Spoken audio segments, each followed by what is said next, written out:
Tinapay mula sa langit. A daily morning devotion with CRC Family.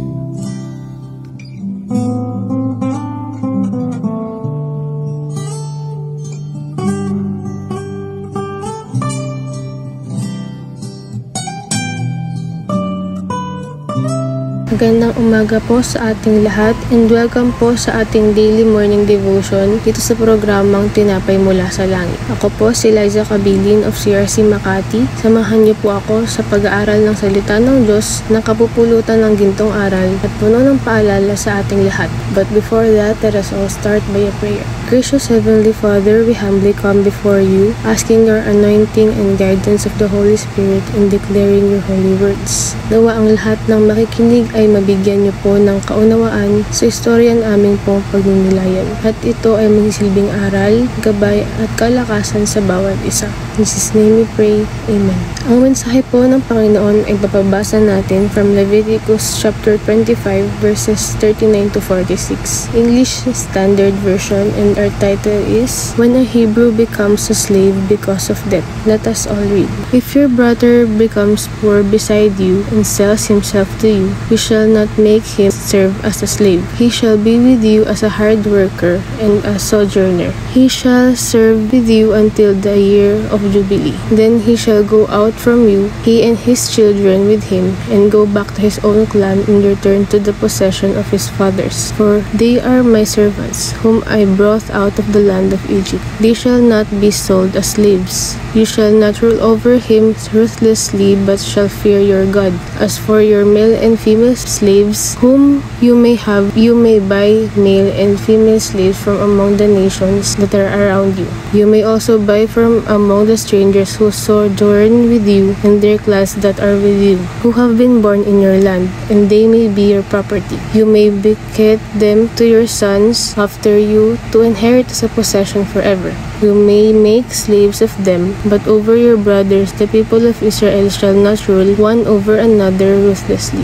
First, let us define the word slave. Slave is a person who is forced to work and obey another, which is considered to be their property. Pangkaraniwan noong unang panahon ay may practice na ipagbili ng tao ang kanyang sarili para maging alipin kung nakararanas siya ng matinding kahirapan o siya ay may pagkakautang tulad ng ating nabasa. Ngunit ito ay hindi na kinikilala sa makabagong panahon. Ipinapahayag ng mga berso na kapag naghirap ang mga kapwa nila Israelita ay huwag nila itong tatanggapin bilang alipin dahil ayon sa Diyos, dapat ituring nila silang katulong o hard worker at hayaan nilang magsilbi sila hanggang Year of Jubilee. Ayon sa Leviticus, ang Year of Jubilee ay batas na ipinatupad ng Diyos sa mga Israelita kung saan ang mga alipin ay makakapagpahinga, magiging malaya, makakabalik sa kanilang mga pamilya at tahanan. Ito ay ginaganap tuwing 7 Sabbath year o every 50 years upang magkaroon ng economic, cultural, environmental, and communal reset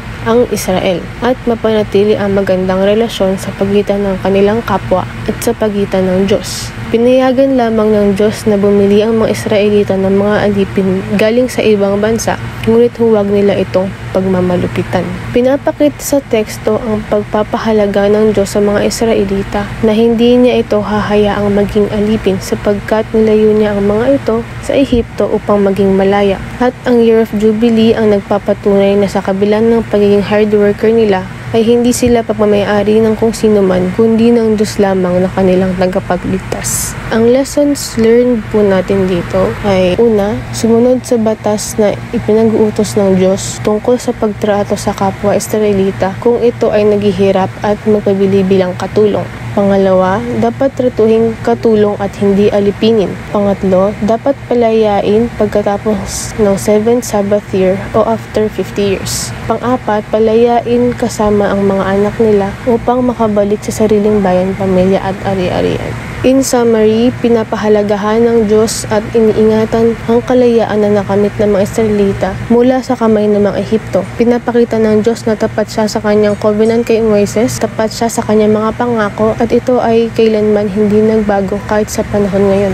For application, kung ang kapwa nating mananampalataya ay lumapit sa atin at humingi ng tulong at may kakayahan naman tayong magbigay ng tulong, ibigay natin ito sa kanya dahil sabi sa Deuteronomy chapter 15 verse 11, "Poor persons will never disappear from earth. That's why I am giving you this command. You must open your hand generously to your fellow Israelites, to the needy among you and to the poor who live with you in your land." When we learn to develop this practice in our lives, it will build Christ-like character in us, such as being compassionate and helpful. In conclusion, therefore, being compassionate and helpful to fellow believers, we will be rewarded as written in Proverbs chapter 19 verse 17. "Whoever is kind to the poor lends to the Lord, and He will reward them for what they have done."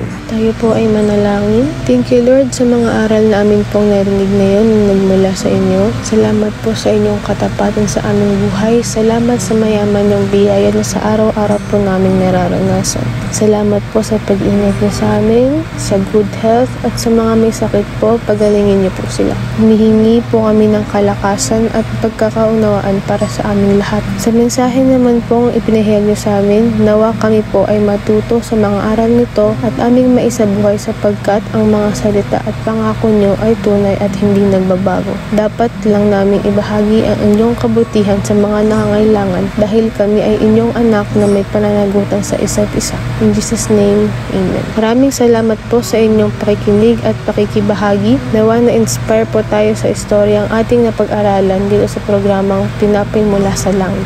Let us feed the world with the words of God. Keep on sharing, keep on posting His words upang mas marami po pong mapagpala. Muli, magandang umaga po, and to God be all the glory. God bless everyone.